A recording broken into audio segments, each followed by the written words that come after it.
Hey student, welcome once again to your online classes. बच्चों, last video मैंने question number एक exercise हमारा 11 का क्वेश्चन नंबर जो 13 तक था वहाँ तक आपको अच्छे से समझा दिया था कि बिना क्या है हमारा जो फॉर्मूला है उसे बिना रटे या कॉन्सेप्ट के थ्रू ही डायरेक्ट कैसे सॉल्व कर सकते हैं। इस वीडियो में हम क्वेश्चन नंबर 14 करेंगे। वैसे तो मैं 14 पिछली वीडियो में करवाना चाहता था, लेकिन फिर वो 14 और 15 दोनों सेम टाइप के क्वेश्चन हैं, दोनों सेम ही मेथड से बनेंगे यहाँ पर। ठीक है, इसलिए मैं इस वीडियो को मैंने बना दिया ताकि हम 14 15 ये जो सेम जो क्वेश्चन हैं उनको एक साथ इकट्ठे समझ सकें। तो आइए ट्राई स्टार्ट करते हैं। क्या दिया हुआ हमें क्वेश्चन नंबर 14 में कि जो ट्राई साइकिल है, एक साइकिल है, यानी कि वो सोल्ड किया जाता है 15% के क्या करके, गेन करके। यानी कि जो भी साइकिल था ना 100% जो भी उसका, हम लोग क्या पढ़ते हैं आपको कि बेसिक कॉन्सेप्ट मैथ का यही है प्रॉफिट और लॉस वाले में कि जो कॉस्ट प्राइस होता है वो 100% ही होता है, चाहे सामने वाले को लॉस हो सेल करने में चाहे गेन हो। जो कॉस्ट प्राइस रहेगा वो हमेशा 100% ही कहलाता है। ठीक है, तो हमसे ये कहा जा रहा है कि जब उस साइकिल को, ठीक है, यहाँ पे ट्राई साइकिल में साइकिल अब यूज करूंगा वर्ड, कि बेचा जाता है ना तो 15% का फायदा हो जाता है। यानी कि 100% में खरीदा गया था तो कितना में बेचा जा रहा है, 115% में बेचा जा रहा है, क्योंकि 15% फायदा लेके बेचा जा रहा है। तो 115% क्या उसका सेलिंग प्राइस है।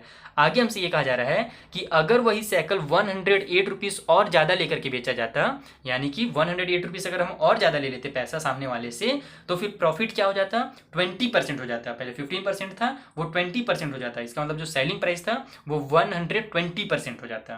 ठीक है, तो अब हमको ये बताना है कि उसका कॉस्ट प्राइस कितना था, साइकिल कितने में खरीदा गया था। कुछ नहीं दिया है यहाँ पर हमको, बस ये जो नंबर दे दिया है ना, इसी नंबर से आपका पूरा सॉल्व हो जाएगा। आइए इसे सॉल्व करते हैं। सबसे पहले आपको क्या लिख लेना है कि मान लेते हैं जो सीपीयू होगा ट्राई साइकिल का वो होगा एक्स रुपीज। देखो एक्स वाई जेड तो ऐसे मैंने ज्यादातर क्वेश्चन में कोशिश करता हूँ कि एक्स वाई जेड नहीं माना जाए, लेकिन यहाँ पर अगर हम एक्स मान करके सॉल्व करेंगे तो हमारा आसानी से सॉल्व हो जाएगा। अगर हम 100% वाला अपना जो कॉन्सेप्ट है वो यूज करते हैं तो थोड़ा सा एक्स्ट्रा लंबा टाइम चल जाएगा। इसलिए हम यहाँ पे एक्स मान के सॉल्व कर लेते हैं कि मान लेते हैं कि जो ट्राई साइकिल का कॉस्ट प्राइस है वो एक्स रुपीज है। तो यहाँ पर क्या हुआ कि हमको क्या बताया जा रहा है कि 15% फायदा लेकर के बेचा गया था, लेकिन अगर 108 रुपीज और ले लिया जाता तो 20% का फायदा हो जाता।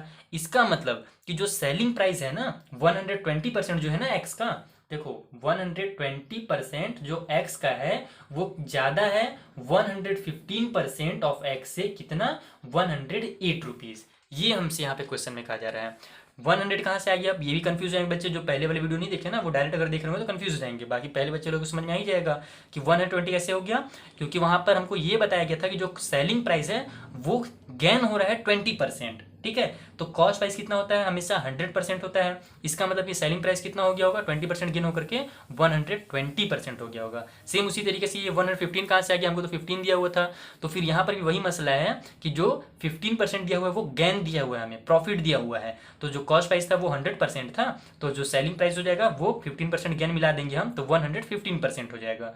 तो बस हमसे यही कहा जा रहा है कि 120% से अगर आप एक्स का, यानी कि जो भी कॉस्ट प्राइस है उसका 120% से अगर आप माइनस कर देते हैं 115% को ना, तो आपको 108 मिल जाएगा। बस इतना ही यहाँ पे हमसे क्वेश्चन में कहा गया। बस ये आपने अगर समझ लिया, अब इसके आगे आप पूरा अपने से सॉल्व कर सकते हैं। दिखाता हूँ कैसे। ये 120% ऑफ एक्स कैसे लिखेंगे हम, 100/20 लिखेंगे, यानी कि 120/100 लिखेंगे। ऑफ के जगह मल्टीप्लाई का साइन और ये एक्स हो जाएगा, माइनस का साइन, ये हो जाएगा हमारा 115/100। ऑफ के जगह मल्टीप्लाई का साइन और ये एक्स हो जाएगा, और इक्वल के उस साइड हमारा 108 रहेगा। अब ये क्या हो रहा है, हमारा 0 से 0 कट हो रहा है, कट कर लेते हैं। 2 से कट हो रहा है, 2 6 12 और 2 5 10 हो रहा है। 6 का मल्टीप्लाई हो जाएगा एक्स से, तो बन जाएगा ऊपर में हमारा 6x, नीचे में उतर जाएगा 5, माइनस का साइन लग जाएगा। ये भी 5 से कट हो रहा है हमारा, 5 2 10 और ये 0 उतर जाएगा ऊपर, 5 2 10, 1 इधर चल गया और ये हो जाएगा 5 3 15, और ये 23 का एक्स से मल्टीप्लाई होगा तो 23x हो जाएगा, और नीचे में हमारा 20 हो जाएगा, और इक्वल की उस साइड 108 रहेगा ही रहेगा। ठीक है, अब बस 20 और 5 का हम ले लेते हैं एलसीएम, इसको मतलब कि सॉल्व कर लेते हैं। तो 20 और 5 का एलसीएम 20 ही होगा, क्योंकि दोनों 5 के टेबल में आते हैं हमारे। तो यहाँ पे नीचे में लिख लेंगे हम 20 को 5 से डिवाइड देंगे तो आंसर आ जाएगा हमारा 4, और 4 को हम यहाँ पर 6 से मल्टीप्लाई कर देंगे तो 4 6 हो जाएगा हमारा 24, तो ये हो जाएगा 24 और ये एक्स उतर जाएगा।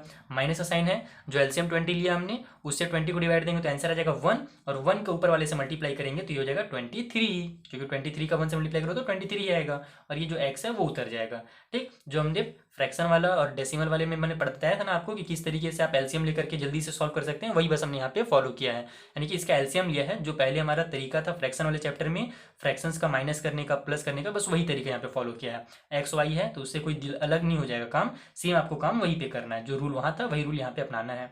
तो इस तरीके से ये हो गया इतना, इक्वल की उस साइड है हमारा 108।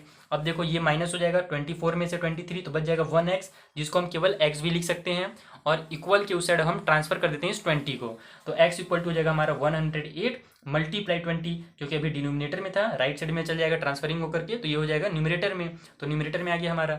अब x इक्वल टू हो जाएगा हमारा, ये जीरो है लास्ट में तो एक जीरो तो रहेगा ही, 2 को बस टेबल पढ़ दो, तो 2 8 जो हो जाएगा हमारा 16 का 6, कैरी हो गया 1, 2 का जीरो टाइम टेबल पढ़ेंगे तो 2 0 से 0 और ये 1 जो है वो उतर जाएगा, तो फिर ये हो जाएगा 2 1 जा 2। इसका मतलब x इक्वल टू ये हमारा कितना है 2160 रुपीज़। बस आ गया आपका आंसर। मेन था ये वाला इक्वेशन समझना और इसको बनाना, उसके बाद फिर आपका आंसर इजीली आ ही जाएगा। इसका मतलब जो x क्या है हमारा कॉस्ट प्राइस है, सीपी है, तो हमसे ये तो इसमें क्वेश्चन में पूछा ही गया था क्वेश्चन नंबर 14 में कि फाइंड इट्स कॉस्ट प्राइस। तो यहाँ पे आप लास्ट में लिख दीजिए कि cost price of tricycle is ₹2160। बस इतना ही आपको करना था काम। Same to same question number 15 भी है, आइए उसे भी आपको समझा देता हूँ। छोटे स्टेटमेंट फिर से आपको लिख लेने हैं कि मान लेते हैं कॉस्ट प्राइस जो होगा टेलीविज़न का वो होगा x रुपीज़। देन उसके बाद हमसे क्या कहा गया है अकॉर्डिंग टू क्वेश्चन कि जो 106% है x का, उससे 92% अगर हम x का माइनस कर देते हैं तो 3360 रुपीज़ आ जाएगा। अब फिर से थोड़ा सा कन्फ्यूजन हुआ होगा आपको कि 106 और 92 कहाँ से आ गया, तो फिर समझा देता हूँ कि देखो x हमारा जो कॉन्सेप्ट है हमारा कि x क्या है हमारा यहाँ पे CP है, तो x कितना है 100% होता है मेरा, कि हमेशा जो हमारा सीपी होता है वो कितना होता है 100% होता है। तो हमसे क्वेश्चन में यही जो कहा जा रहा है कि भैया 8% लॉस में जब उसे बेचा गया और अगर इतना ज़्यादा और ले लिया जाता अमाउंट ना, तो फिर वो कितना हो जाता 6% फायदा हो जाता, गेन हो जाता 6%, यानी कि 106% हो जाता हमारा जो भी सेलिंग प्राइस है। कॉस्ट प्राइस होता है 100%, तो सेलिंग प्राइस हो जाता है 106%। तो बस 106% से ही हम अगर माइनस कर देते हैं 8% लॉस वाले को, तो 8% लॉस होगा तो कितना आ जाएगा हमारा 100 में से 8 माइनस होकर के 92 आ जाएगा। इसका मतलब 106 में से अगर हम 92 को माइनस कर देते हैं परसेंट में तो हमारा आंसर आ जाएगा 3360। ये है सबसे एकदम ईजी तरीका। ये अगर आपको समझ में नहीं आ रहा है तो फिर इसके अलावा जो भी मेथड्स हैं ना वो और ज़्यादा डिफिकल्ट हैं, इसलिए इसी को समझिए, कॉन्सेप्ट आपका क्लियर कीजिए। अगर कॉन्सेप्ट आपका कब क्लियर होगा, जब आप स्टार्टिंग से क्वेश्चन नंबर 1 से लेकर क्वेश्चन नंबर 13 14 तक जो हमने बताया था ना वीडियोज़ में, आपने वो अगर कॉन्सेप्ट समझा होगा जो 100% वाला, तभी आपसे ये बनेगा। नहीं तो अगर आपने फॉर्मूला बेस में अगर रटा होगा तो ये वाला आपको थोड़ा सा समझ में आ भी सकता है, ऐसा नहीं कि किसी को नहीं समझ में आ भी सकता है, लेकिन बहुत ज़्यादा आपको कन्फ्यूजन हो सकता है। ठीक है, तो एकदम कॉन्सेप्ट के साथ ही इसको समझिए और सॉल्व कीजिए। तो ये बन गया हमारा इक्वेशन। अब बस इसको सॉल्व करना है, तो ये हो जाएगा हमारा 106/100 मल्टीप्लाई x और इक्वल के उस माइनस का ये साइन लगाएंगे हम, और ये 92/100 मल्टीप्लाई x और इक्वल के उस साइड 3360 हो जाएगा। जो भी कट हो रहा है उसको कट कर लेते हैं यहीं पर हम पहले, उसके बाद फिर आगे बढ़ेंगे। तो ये दोनों हमारे कट हो रहे हैं, ये और ये 2 से कट हो रहा है, तो 2 से कट कर लेते हैं पहले। 2 5 जा 10 और ये 0, ऊपर में भी 2 5 जा 10 और 2 3 जा 6, तो ये 53 और 50 हो जाएगा। तो हो जाएगा 53 का मल्टीप्लाई x से 53x, नीचे में हो जाएगा 50 माइनस का साइन। ये दोनों देखो 100 तो 4 से कटता ही है, 100 का 25 टाइम 25 का 4 टाइम टेबल पढ़ते हैं तो 100 आता ही है। अब ऊपर वाला भी देख लेते हैं, 9 और 2 ये हमारा 8 हो जाएगा, कट होने के बाद 1 बच जाएगा और ये 12 बच जाएगा। इसका मतलब कि ये भी 4 से कट हो जा रहा है हमारा, तो दोनों को 4 से कट कर लेते हैं। नीचे में 25 टाइम पे ही आएगा, हमको पता ही है 4 का 25 टाइम टेबल पढ़ो तो 100 आ जाता है। ऊपर में 4 का टेबल में 2 टाइम पे आ जाएगा 8, बच गया 1, वो इधर कैरी हो जाएगा और इसे बना देगा 12, तो 4 3 जा हो जाएगा हमारा 12। इसका मतलब क्या बन गया हमारा 23x बन जाएगा मल्टीप्लाई होकर के, और नीचे 25 इक्वल के उस साइड 3360 हो जाएगा। इतना आपका काम हो गया। अब सबसे पहले आपको क्या करना है, एलसीएम ले लेना है 50 और 25 का, दोनों एक ही सेम टेबल के हैं, दो पहलू, तो 50 हो जाएगा इसका एलसीएम। 50 से 50 डिवाइड होगा तो 1 आएगा आंसर, और 1 का 53 से मल्टीप्लाई होगा तो 53x ही आएगा। माइनस का साइन लगा लेते हैं, 50 को 25 से डिवाइड देंगे तो हमारा कितना आंसर आ जाएगा 2 आ जाएगा। 2 का 23 से मल्टीप्लाई करेंगे तो 23 कितना हो जाएगा 46 हो जाएगा। तो यहाँ पे हम लिख लेते हैं 46x और इक्वल की उस साइड 3360 है ही हमारे पास। इसको माइनस कीजिए, इधर इसको ट्रांसफर कर लीजिए, तो 53 में से हमारा 46 माइनस होगा तो कितना आ जाएगा आंसर 7 आ जाएगा। इधर का 6 और इधर का हमारे पास कितना आ रहा है 7 आ रहा है, एक सेकेंड, इधर का 3 और इधर का 4, तो हमारा हाँ 7 ही आ रहा है आंसर। ठीक है, तो यहाँ पर हो जाएगा हमारा 7x, 53 में से 46 माइनस होकर के 7x इक्वल की उस साइड हमारा हो जाएगा 3360, और ये इधर चल जाके मल्टीप्लाइंग हो जाएगा, यहाँ डिनोमिनेटर में था इधर आ जाके न्यूमिनेटर में हो जाएगा। अब हमको किसका वैल्यू निकालना है, x का वैल्यू निकालना है, तो इस 7 को भी इधर ट्रांसफर कर देते हैं। x इक्वल टू हो जाएगा हमारा 3360 मल्टीप्लाई 50, मल्टीप्लाई प्लस में भी कर सकते हैं, पहले भी कर सकते हैं। ये जो x के साथ 7 था अभी मल्टीप्लाई में था, तो राइट साइड में आकर के क्या में हो जाएगा डिवाइड में हो जाएगा। अब हम इसको कट करेंगे, चाहे डेसिमल में है या फिर पूरा पूरा कट हो, लेकिन कट करना ही है हमको, क्योंकि x का वैल्यू जो होगा अमाउंट जो होगा वो तो हमारा रुपीज़ होगा, वो तो क्या होगा फ्रैक्शन में हो नहीं सकता है, या तो डेसिमल में होगा या तो पूरा पूरा पूरा नंबर होगा, तो हम इन दोनों को कट करने की कोशिश करते हैं, क्योंकि 7 और 50 तो कट होगा नहीं। तो 7 1 जा 7, ऊपर में 7 4 जा 28 हो जाएगा हमारा। कितना बच जा रहा है यहाँ पर, 5 बच जा रहा है। 33 में से 28 कट हुआ तो 5 बच गया, 5 इधर चल जाएगा और इसे बना देगा 56। तो अब 7 के टेबल में 56 कितने टाइम पे आता है, 8 टाइम पे। तो 7 8 हो जाएगा हमारा 56, और ये जो 10 है ये उतर जाएगा। इसका मतलब कितना बच गया हमारे पास, 480 मल्टीप्लाई 50 बच गया। बस इसका मल्टीप्लाई कीजिए और आपका आंसर रेडी है। 0 और 0 2 0 लग जाएंगे, लगा देते हैं पहले ही से। ये हम अब 5 का टेबल पढ़ लेते हैं। 5 8 जा हमारा कितना हो जाएगा, 40, 40 का 0 कैरी हो गया कितना, 4, 5 4 जा 20 और 4 24। इसका मतलब x इक्वल टू हो गया हमारा 24,000 रुपीज़, और ये क्या निकल गया हमारा, कॉस्ट प्राइस निकल गया। तो लास्ट में आप लिख भी सकते हैं, cost price of television is 24,000 rupees. ये हो गया आपका फाइनल आंसर। तो इस तरीके से आपको क्वेश्चन नंबर 14 और 15 बनाने थे। आइए क्वेश्चन नंबर 16 भी देखते हैं क्या दिया हुआ है। क्वेश्चन नंबर 16 में हमें क्या दिया हुआ है, Pankaj sells 2 cycle for ₹2376 each. यानी पंकज ने 2 साइकिल बेची और दोनों को कितना कितना रेट था, मतलब कि एक ही साथ में इतना में ही दोनों को नहीं दे दिया, दोनों का रेट लिया उन्होंने कितना, 376 एक साइकिल का, और दूसरे का भी सेम इतना ही लिया। ठीक है, तो अब हमसे ये कहा जा रहा है, on one he gain 10% and on the other he loss 10%। यानी कि एक जो पहला वाला था उसमें उनको 10% का फ़ायदा हो गया, सेम ही प्राइस दोनों का सेम ही है, लेकिन पहले वाले में उनको 10% का फ़ायदा हो गया, यानी कि कम में लिया था और ज़्यादा में बेच दिया उन्होंने। और दूसरे वाले साइकिल में उनको 10% का लॉस हो गया, यानी कि ज़्यादा में लिया था और ये कम था उसके लिए। ठीक है, तो हमसे अब ये कहा जा रहा है कि फाइंड हिज गेन और लॉस परसेंट, यानी कि अब उनको टोटल मिला करके फ़ायदा हुआ या नुकसान हुआ ये बताइए, और कितना परसेंट का फ़ायदा हुआ या कितना परसेंट का नुकसान हुआ ये बताइए। तो सबसे पहले हमको क्या करना पड़ेगा कि हमको दोनों साइकिल का कॉस्ट प्राइस पता करना पड़ेगा कि दोनों साइकिल आखिर थे कितने कितने के। देखो, एक में 10% फ़ायदा में बेचा था उन्होंने, इसका मतलब एक साइकिल 110% है ये जो रुपीज़ है, और दूसरे साइकिल के लिए 10% लॉस में बेचा था, इसका मतलब कि 100 में से 10% लॉस माइनस कर दो तो 90% आ जाएगा। इसका मतलब दूसरे साइकिल के लिए ये जो रुपीज़ है वो 90% है। तो वहाँ से हमको दोनों का सीपी पता चल जाएगा। फिर हम टोटल क्या निकाल देंगे, कॉस्ट प्राइस निकाल देंगे दोनों साइकिल का, कि टोटल उन्होंने कितना में उस साइकिल को खरीदा था, और देख लेंगे कि टोटल उन्होंने कितना में बेचा है। तो हमको पता चल जाएगा कि उनको फ़ायदा है या नुकसान है, और फिर वहीं से हम उसका परसेंट निकाल देंगे, फ़ायदा और नुकसान वाला, प्रॉफिट और लॉस वाला। आइए सॉल्व करते हैं क्वेश्चन नंबर 16। इस तरीके से स्टेटमेंट लिख लेंगे सबसे पहले कि कॉस्ट ऑफ फर्स्ट साइकिल, कि पहला साइकिल का जो कॉस्ट है जिसमें उन्हें क्या मिला है, गेन मिला है 10% का।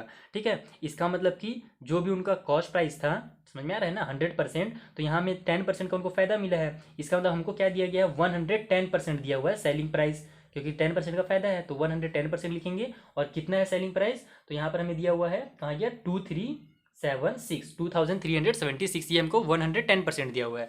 तो कॉस्ट प्राइस होता है 100%, तो यहाँ से हम 100% निकाल देंगे, और 100% निकालने के लिए पता ही क्या करना रहता है, 2376 ये डिवाइड में हो जाएगा 110 और मल्टीप्लाई हो जाएगा हमारा 100 से, इस तरीके से। अब ये 0 और ये 0 हमारे कट हो गए।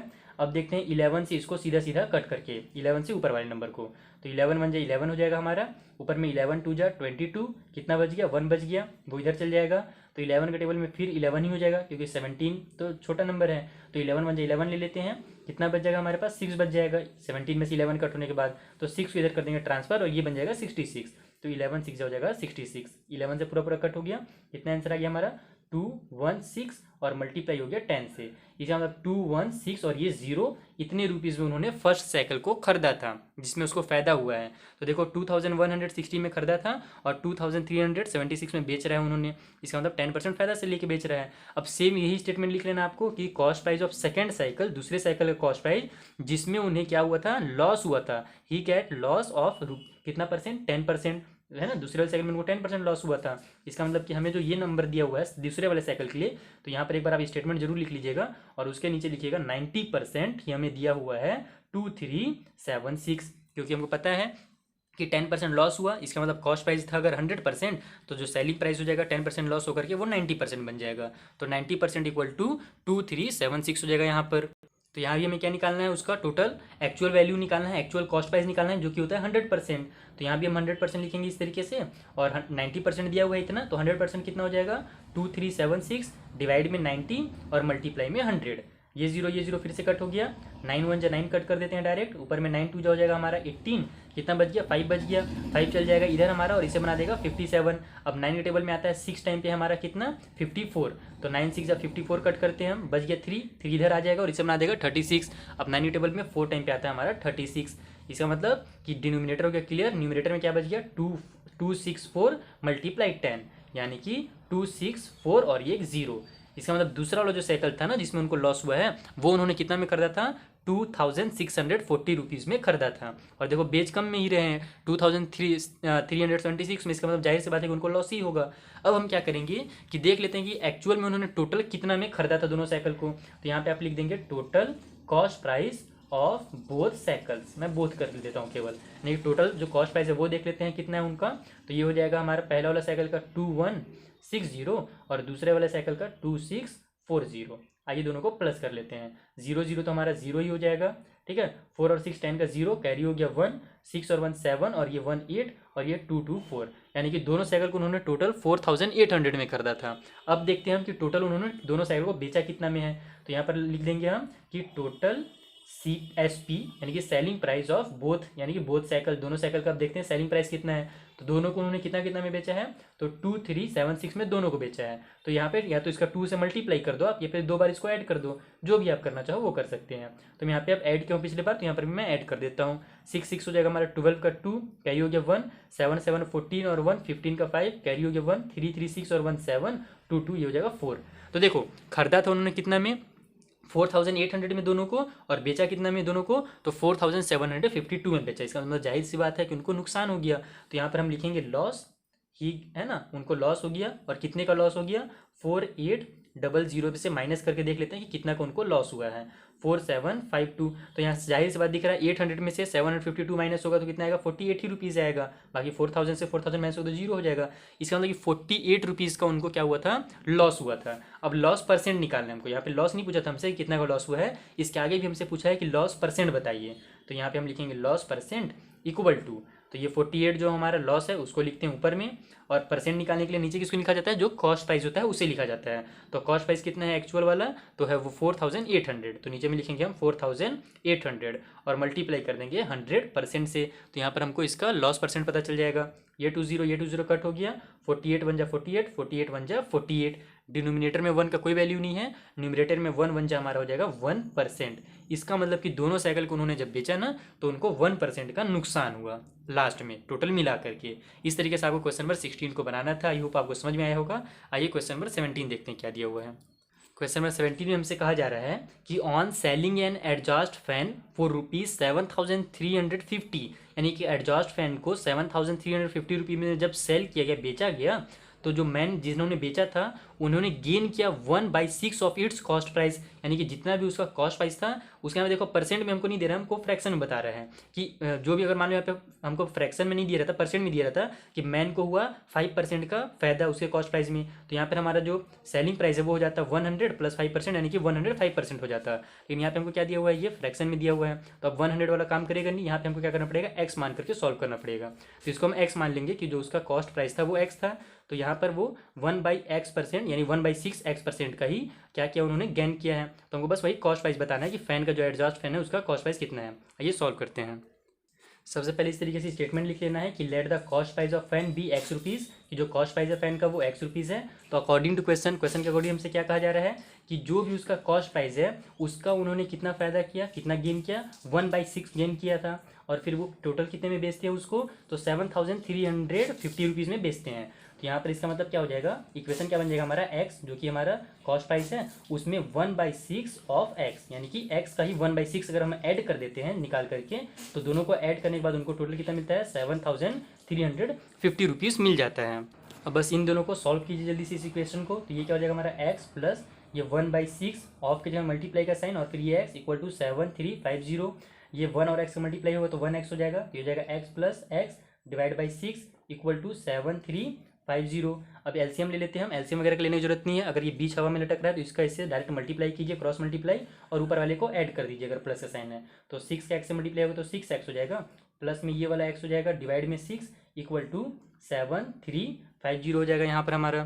उसके बाद इन दोनों को ऐड करते हैं और इस 6 को इधर ट्रांसफर कर देते हैं। तो 6x और 1x हो जाएगा हमारा 7x, इक्वल के उस साइड 7350 और मल्टीप्लाइंग हो जाएगा ये 6 इधर डिनोमिनेटर में है, राइट साइड में आकर के ये न्यूमरेटर में हो जाएगा। अब हमको x का वैल्यू निकालना है तो इस 7 को भी इधर ट्रांसफर कर देते हैं। तो x इक्वल टू हो जाएगा 7350 मल्टीप्लाई 6 डिवाइड में हो जाएगा 7, क्योंकि इधर ये मल्टीप्लाई में था लेफ्ट साइड में।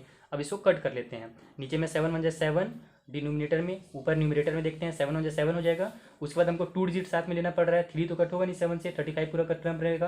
तो एक जीरो बढ़ा लेंगे, जो डिवाइड का रूल है कि अगर बाद में आपको 2 डिजिट साथ में उतारने पड़ रहे हैं तो जीरो बढ़ाना पड़ता है, उसी तरीके से कट का भी सेम रूल है। तो यहाँ पर ये जीरो उतर जाएगा एक, और फिर हो जाएगा 7 5 जा 35, और फिर ये वाला जीरो भी हमारा उतर जाएगा। तो हमारे पास x इक्वल टू क्या बच गया 1050 मल्टीप्लाई 6, इसका बस मल्टीप्लाई कीजिए और आपको कॉस्ट प्राइस पता चल जाएगा उस फैन का। ये जीरो है लास्ट में तो एक जीरो लग ही जाएगा, 5 से 6 5 जो हो जाएगा हमारा 30 का जीरो, कैरी हो गया 3, तो ये जीरो है तो 6 0 जा 0 और ये 3 उतर जाएगा, और फिर ये 6 1 जा 6 हो जाएगा। इसका मतलब कि जो कॉस्ट प्राइस था उस फैन का वो था 6300 रुपीज़। लास्ट में आप लिख भी सकते हैं स्टेटमेंट बना करके, और लिखना बहुत ही जरूरी भी है, छोटा सा स्टेटमेंट बना के जरूर बता दें कि जो ये 6300 निकला है वो क्या है। तो ये फैन का कॉस्ट प्राइस है। इस तरीके से आपको क्वेश्चन नंबर 17 तक सॉल्व करना था। मिलते हैं नेक्स्ट वीडियो में, जहाँ पर मैं आपको क्वेश्चन नंबर 18 और आगे जितने भी क्वेश्चन बच गए हैं उनको सॉल्व करना सिखा दूंगा। Thank you for watching.